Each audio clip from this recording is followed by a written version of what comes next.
We want to create value first and think about revenue and money and the ROI. That's a byproduct.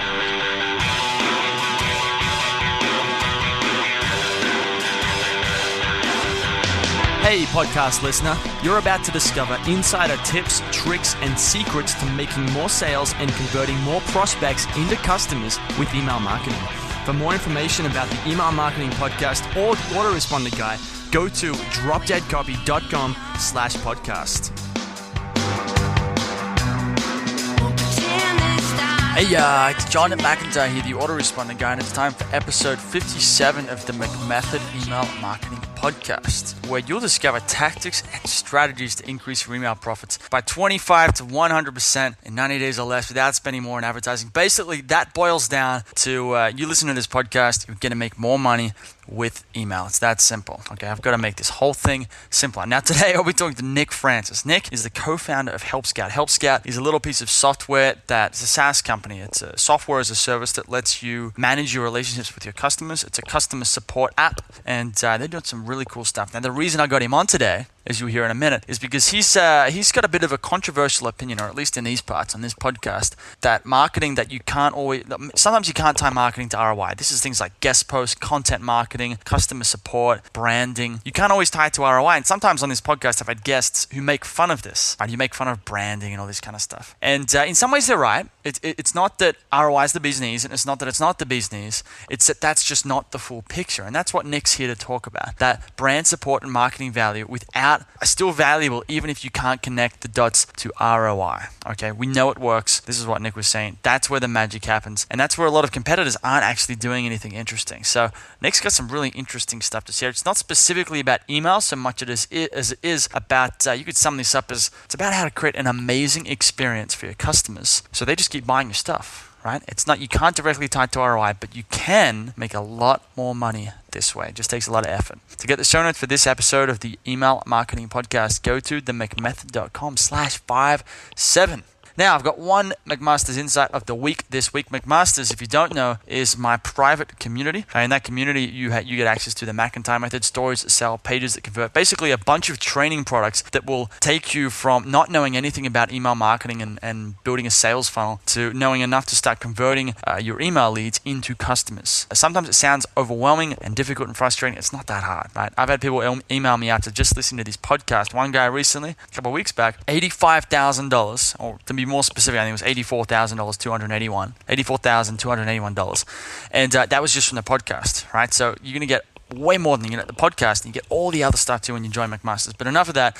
Today, this week's insight was about recurring revenue. Now, I started a thread there a couple months back when I was talking about why recurring revenue is, it's really cool because people sign up and they're giving you money every single month, and that's just great because, if after 12 months, if you charge $100 a month, you can make $1,200 for them. It's crazy. But that's not how it works, right? Because every community, every SaaS product, every recurring billing service has a lifetime. You're going to have an average lifetime value of a customer, which maybe it's 3 months. So therefore, you've got a $300 average lifetime value per customer. Of course, some people will stay 12 months, but most people won't in this case. Okay, so what you have is it's not that the recurring revenue is the greatest thing in the world. It's that your lifetime value has just jumped from whatever it was before, which might have been $100 to now $300. Okay, so recurring revenue is not, like I said, it's not the end. It's not just the greatest thing ever. All it is a way of structuring your business to bump your lifetime customer value up. Okay, now that's where it's important. Okay, so recurring revenue.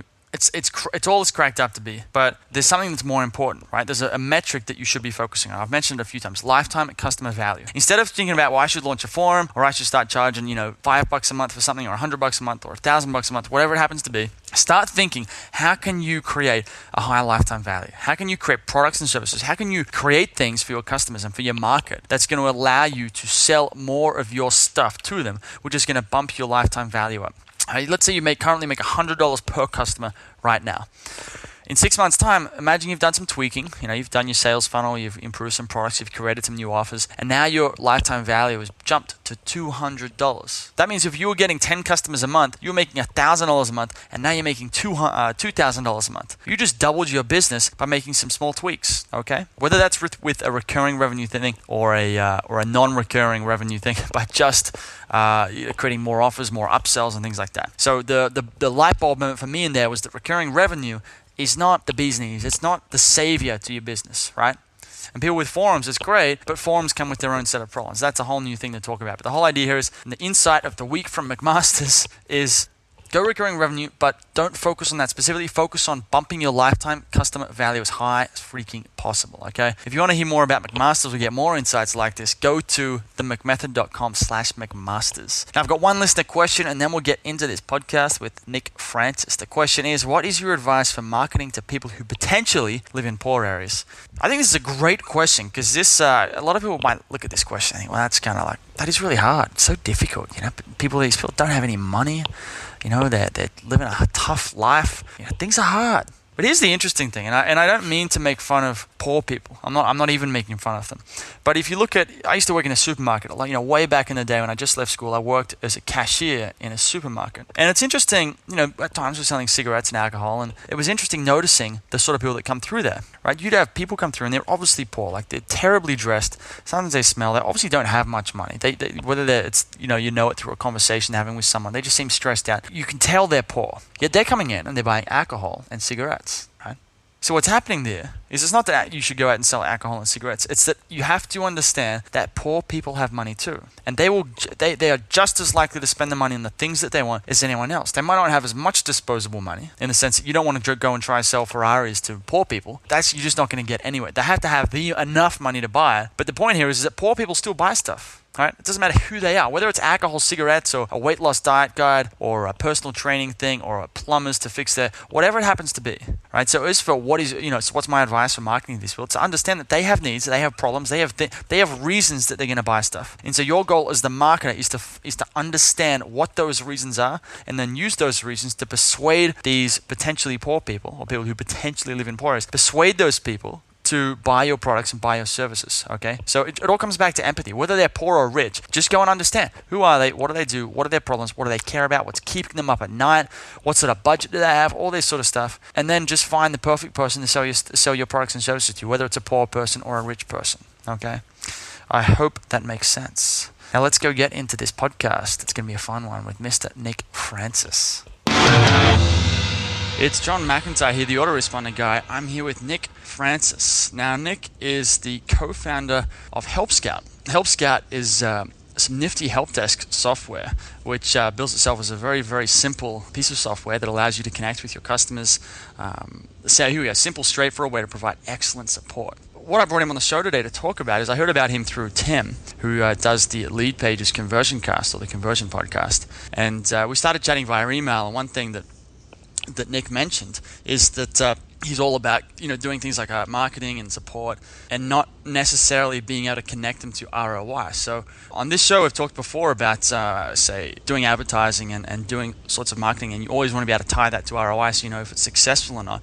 That's a great strategy. But what I thought, what would be cool to get Nick on the show is he has kind of like the opposite. Well, not the opposite, but he's very much about doing things like, I think it's content marketing, support, stuff where you can't connect. You can't always connect it to the ROI, but it's still very, very important. So that's what we're going to talk about in just a minute.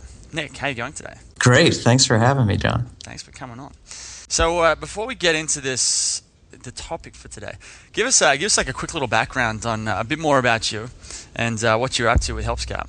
Sure. So I've never had a real job in life. I've always felt like I'm an entrepreneur. And so right out of college, I started a design consultancy with two of my best friends. And we went around that for about 6 years, always wanted to build web apps. And so we finally did. We built a couple of web apps, but Help Scout was really the one that stuck. Basically, we started in Nashville, Tennessee, now live in Boston. We went through Techstars Startup Accelerator. That's how we got to Boston. And that was about 3 years ago when we launched Help Scout. And the business is growing like crazy, and we're having a lot of fun. And that's about it till now. Cool, man. Well, let's talk about this marketing stuff that we, like I said, we started talking about via email.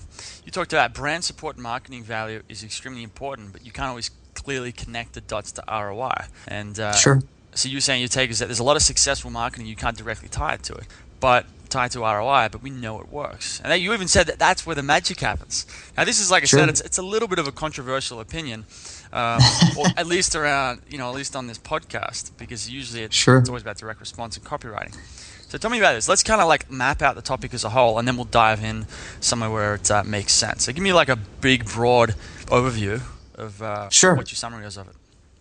Yeah, I mean, to preface, I mean, I'm as big a fan of data as any other guy, but at the same time, I believe that directly correlating a marketing effort to ROI is a very small part of the big picture. So if you're somebody that's trying to grow a business directly on channels where you can easily see, $3 of ROI for every $1 that you spend, I think you're missing out on a massive opportunity through all sorts of other channels. That's all. Okay. So, and what did you mean by that? You said here that like that's where the magic happens. So it sounds like that this isn't Sure. just about finding something that's kind of cool. This is about finding like this sort of stuff if you pay attention to it. And I mentioned this podcast in the sense that up until now, which will change very soon, I'm about to launch some paid traffic stuff. But up until now, I've done more or less content marketing with the podcast and some blog posts, and it has worked. Going on other people's podcasts as well, it's worked extremely well. And no, there's no way I can tie that to ROI in any sort of direct way. I could have a rough correlation, but I can't tie it to this. And to me, like this podcast, for example, like it's completely done magic for me. But what did you mean by that? What sort of magic happens when you start focusing on this stuff? I think that's a great example, John, but there's several ways that you can create a magical experience for a customer, and I don't necessarily think the way that you initially get them to your website is a magical experience for them. It's what happens afterwards. It's how they interact with your brand, how they interact with your support team and your product, what the user experience is like. When you think about your favorite products or your favorite companies or experiences, you think about the magic. You don't think about the way with which they went about acquiring you as a customer, right? That doesn't matter to you. Where the magic happens is in the content or the product experience. Absolutely. I mean, there's things where I found like Apple's a great example. Everyone always uses Apple as an example, but Right. Yeah. you pick up one of their devices. I'm on a Mac right now. I've got an iPhone next to me, and this stuff it just works. I mean, I don't even know how else to describe it. It just works. It almost never screws up, and it does it in such a simple, elegant way that's Sure. probably extremely hard to create, which is why Apple's been so successful. But And do you think there's guys at Apple sitting with spreadsheets trying to correlate the user experience and all the money that they're putting into design of their products and correlating that to ROI? Heck no. Yeah, that's a great point. So the interesting thing is, well, the best question to ask here is like, how do you start to develop this? Is when it's like we're talking about ROI and paid advertising and buying lists or any of these kind of paid ads basically or paid marketing. You're going to have an ROI. You can say we spent this and we made this.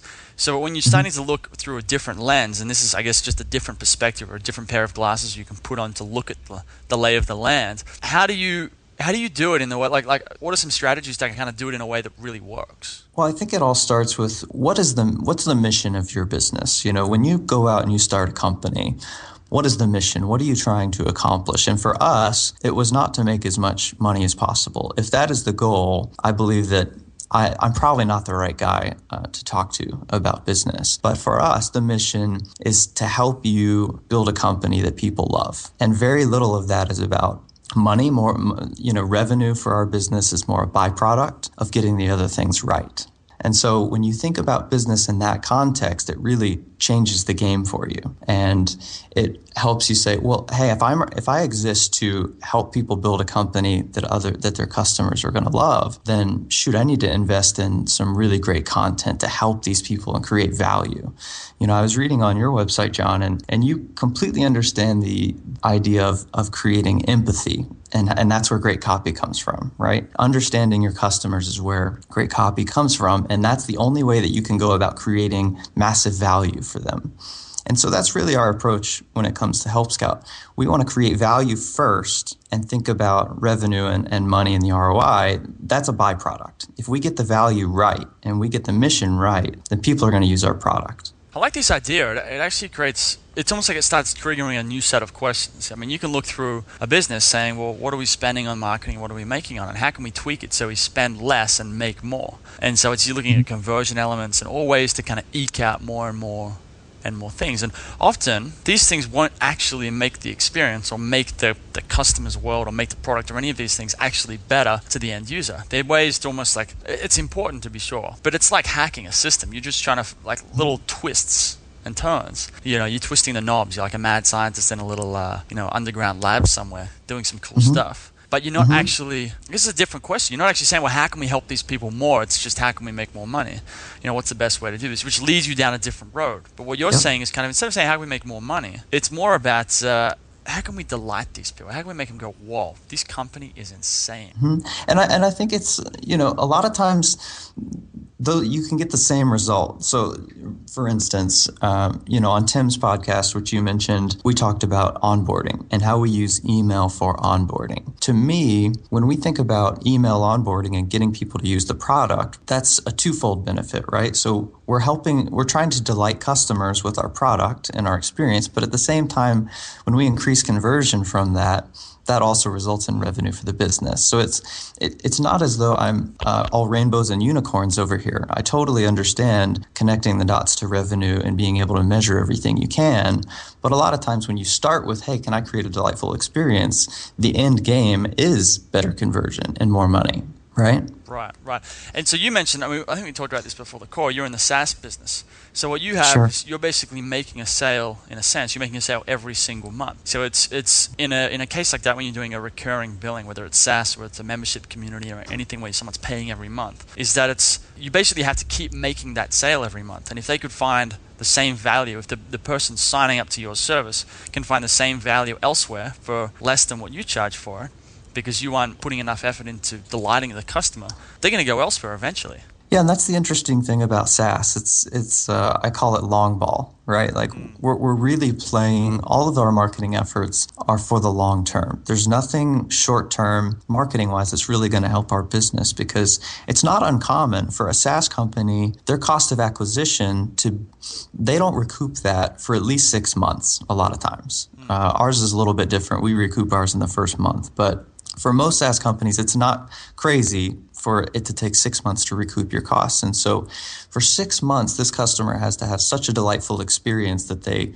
pay you 6 separate times and say, this is worth my money. And being able to create that kind of value for a year, and 2 years, and 3 years and on, it just takes a very different perspective. Okay. I'm curious here, how would you, let's run through some examples, because I want to try and see if we can Sure. produce some sort of actionable, it'd be cool to kind of look at some action items, that's what they're called. Absolutely. Let's say you're like today, we're at a roundtable call with the community that I run, and one of the girls in there, I reviewed her email, and she does boot camps, so fitness boot camps. So I suppose men and women would go to her, and they'd go off into the park or on the beach or something like that, and they'd have a boot camp, right? So and I think from what I remember, I think the product was $100 or $200 a month or something like that. Maybe it's in a warehouse or something like that. So it is a recurring product, but it's a little bit That's different great. to SaaS. So in a situation like this, how would you go about creating an incredible customer experience without relating it directly to ROI? As I think that you would, I would take the same approach as you would. I would start with extraordinary empathy and trying to understand, really get it inside the head of my personas and who is my ideal customer. Are there 3 different kinds of customers? We call them personas at Help Scout, and really try to deeply understand what drives them, what motivates them, what they end up struggling with, why they fall off the wagon. And until I can finish their sentences, I don't feel like I have enough empathy. I don't have a great enough understanding about what they're looking for. So it really everything has to start from there. And then I would try to think about, okay, what does it mean for me to create value for them? For them, it may not be guest posting and creating free resources for them to download and use in their business, right? It's going to be a very different approach than what we use at Help Scout, but it's similar in that you're thinking about, how can I create extraordinary value for them? Is it, how can I incentivize them to want to do business with me for a long time? And I'm not an expert on fitness boot camps, but I think we could get pretty far just by deeply understanding the customer and starting to ask some of those questions. Absolutely. I mean, we were talking about that this morning when, I was saying, get on the phone with these people and you find out, what are their main issues here? Why are they coming to these boot camps and why aren't they coming? Because she had a customer reactivation email, so she wanted to kind of get some feedback on that email. But the idea was that these people have cancelled. So what would be really interesting was going to these people and finding out why they cancelled, because then you'd have a list of ideas to go through and basically improve this customer experience and create a whole new thing. And I would think a lot of the reason people fall off the wagon, I'd have to understand this, but I would think, based on my own fitness track record, that, people just don't have time, right? They or they pretend they don't have time at least, and they fall off the wagon. It might be laziness. It could be any one of those things. So maybe maybe they aren't understanding the goal clearly enough. Clearly, this is just not a big enough priority. So is there a way is there a way that you can create this goal for them and really try to incentivize meeting that goal? Okay. I think another one example I just thought of then is I recently ordered something from who was it? What's his name? Anyway, I'm going to pick it up right now because this is a great example. It's called 108 Proven Split Test Winners it's from .com Secrets, which is Russell Brunson's company. Brunson's got a bit of a, depending on who you talk to, some people love him, some people hate him and think he's terrible. But anyway, so I got this little magazine, right? It's this basically an ebook. Some people might show me an ad on Facebook saying, so, I've got this, check out this split test, I'll see this ebook for $97. I think this was, I don't know what I paid, I think it was shipping and handling, $5. And it's obviously a marketing thing to get me into his sales funnel, but it's $5. And this thing is it's high quality glossy paper, and they've sent it to me. It's not an ebook. They've sent it to me out here in Thailand. It's full color, glossy paper, and it's just the design and everything. It's just a fantastic book. There's so much value in this in terms of, so I can go back to this is very ROI driven in terms of conversion testing. But the idea of, they could have sold this for, $1 and just given me an ebook, or they could have sent something that was just a plain PDF thing that would have done the same thing. But I know for a fact, I spoke to my friend today. Works at a co-working space in Sydney, and he bought this same book a couple of weeks ago. And he said it's just been sitting on his desk at this office. And I think at least 5 people have picked it up, flicked through it, and then gone and ordered their own copy. And you can't track that. There's no way that Russell Brunson and his team are sitting at in their lab, think, all right, well, that guy in Sydney right there, he just gave us 5 customers because they saw his magazine. I have no idea what's going on there, but because they created this product that it's kind of like, whoa, like they went to that much effort. That's kind of weird, and it doesn't even cost you. You pay $5 for it, and he sent it out. So this is the kind of thing that's how he's applying it, and that's information marketing. So that's kind of more the classic make money online or the classic internet marketing style stuff where it still applies. That's a great example, John, for 2 reasons. One, you look at that project in a spreadsheet and you're like, what the hell is he doing? I'm sure the cost on that book is well over what it cost for him, is well more than what he made from you, right? Like the shipping and handling charge. So we know that he's losing money on this. So what is he trying to create by doing that? Well, one, I think the way that you talked about the book and the quality and everything that you're able to flip through, he built trust with you.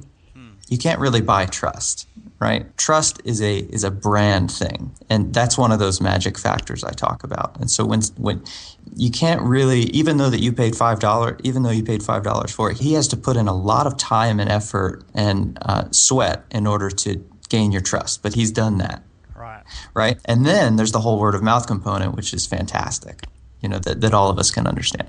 Yeah. And then interestingly, it's almost like it always, ROI leads you to a customer experience, because it's like we're not going to have the best ROI unless we create a fantastic product. But we're not always going to tie that to ROI. Once you do that for long enough, it's going to lead you back to ROI in the end. So what's happening with this book right here is this guy, Russell, he's probably got either they're in the process of calculating it right now, or he knows it down to a T already, which is his customer lifetime value. And each step within that sales funnel, because the sales funnel is going to be buy this split test book. And once I've done that, I go into an autoresponder sequence for several other products, and I think there was a couple upsells when I bought this anyway that I didn't take at the time, but a certain percentage will always take those upsells. So he already has an idea of what he's making on what's called the front end of his sales funnel, and then on the back end there's other products you can buy. So he knows, or eventually he'll know, that on average a person will spend $1,200 with him. So he can go and spend, let's say this book cost him $20 and I paid $5 for it, so he spent at least $15 on this book to send this book out to me. But if he's making $1,200 per person, per customer, then he can say spend $15 on each person who buys this book, and then you can go spend another $50 per. Well, you could spend, in a sense, you could spend $200 on going and getting all these people to the page to buy this book. But this book increases the conversion rate in a very indirect way. So it's kind of they feed into each other, they split up, and then they feed back into each other. It's very interesting. And Russell's a great marketer, right? Like he's doing this math that you're doing. He's understanding conversion, and he's understanding the ROI for his business. The difference is that he didn't start this project with ROI in mind. Because if you start a project with ROI in mind, the only incentive is to make it as cheaply as possible and maximize your revenues. right? That's not his goal. He would much rather build trust because he knows that ROI is off the charts and that nobody else is going to go as far as he does if I say, hey, my goal is to make the product great. And I know the ROI is going to be there on the back end, and I'm going to measure that. That's all good. But to start by saying, how do I maximize my ROI with this product? There's no way you can get to great when you start with ROI. Does that make sense? Yeah, absolutely. I think the reason why it's a tough pill to swallow, I think, in a lot of cases, is it's a lot easier to just set up your website, drive some traffic to it, maybe run a couple tests, and yeah, you make some money. Maybe you even be profitable and maybe have a good campaign running. But when it comes to creating an incredible product, with not just great content, say I have a course right now that's called the McIntyre Method. It's sort of phased out. It's still around, but I've made it fairly quickly, and it's good. It works. People do get a lot out of it. But since then, I made this a year ago. Since then, I've had so many different ideas at ways I could just blow that whole thing out of the water. I haven't done it yet. Plan would be to do it later this year. But probably the main reason why I haven't done it yet is it's a lot of effort. All the ideas I've come up with, they're great ideas, but it's not something that I can rush through or do it really quickly. This is something that'll have to take time and it'll take a lot of time and effort. More like a craftsman approach than about just trying to get it out as fast as possible. So it's Sure. I think that's why it's hard, and this is why a lot of people would rather focus just on the ROIs because it's, and like I said, this is what I did a year ago. I was like, I'm going to make this product and I'm going to get it done as fast as possible because I just want this product. And there's a time and a place for that, but eventually, if you want to grow, I guess, a proper business, a serious business with some serious numbers, you're going to need to take the product creation, which is the value delivery mechanism. You got to take that seriously, but that takes time and effort and money. So. Sure. And you touched on an interesting thing there. You said it's easier. Absolutely. Absolutely, it's easier to start with ROI and try to maximize revenues from there. But here's another thing that we haven't talked about is, what if you're in a crowded space? It's no secret that Help Scout exists in a pretty crowded world of help desk software, right?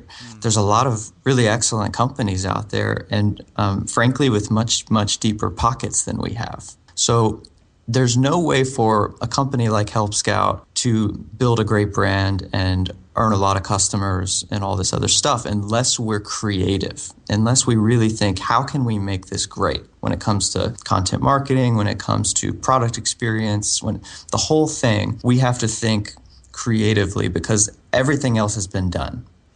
We have to say, unless we can make it great, it's just not going to work. There's 50 other guys that are already there, and they're plenty good enough. Does that make sense? Oh, absolutely. This just reminded me of the idea of a USP or a unique selling proposition, where there might be 50 other companies out there. Well, in that case, why should I go to Help Scout, or why should anyone go to Help Scout? So what you end up with is a marketing issue where you have to develop a reason for people to do business with you and not anyone else. And ideally, that USP or that reason for them to do business with you is, ideally, it's quite hard for someone else to copy. And how I've done it with myself. Absolutely. Is I've kind of branded or positioned myself as what's called the autoresponder guy. So I tend to focus mainly on email marketing and autoresponders as a way to differentiate myself from all the other, say, copywriters out there. Because I know that, say, if I've got a friend who's at, say, a seminar, and someone comes up to me and goes, I've got some email marketing stuff I need done. Do you know any copywriters?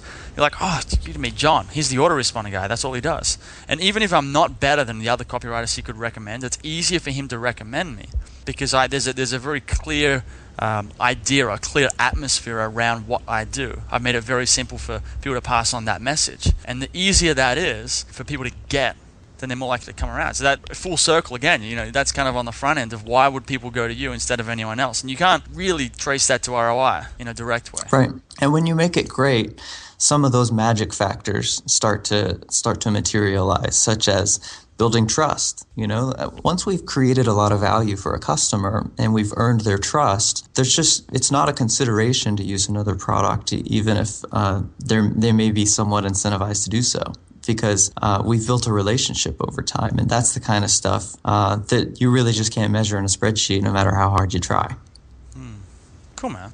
Well, this has been a very interesting conversation. Before we go, though, give people a bit of a background on, or just a heads up about where they can go to hear more about Help Scout, or I know you've got a blog out there that you're on. If you're still doing that, where can people go to get all that? So go to helpscout.net. We also own .com, but Help Scout, and we have a great blog. We're launching a new blog in the next month or so that's going to talk about kind of growth and marketing strategies that we're using at Help Scout on a daily basis to kind of grow the business. But we've got a great blog that talks a lot about customer loyalty and so on and so forth. So, and like I said, our mission is helping create a company people love. And so if you're into that kind of content, our blog's a great place to start. Fantastic. Well, Nick, thanks for coming on the show. It's been good. Okay, thank you, John. Hey everybody, thanks for listening. If you want to discover more insider tips, tricks, and secrets about driving sales with email marketing, sign up for daily email tips from the autoresponder guy. Go to dropdeadcopy.com/podcast. Sign up, confirm your email address, and I'll send you daily emails on how to improve your email marketing and make more sales via email. You'll find out why open rates don't matter and the 7-letter word that underlies all effective marketing and much more.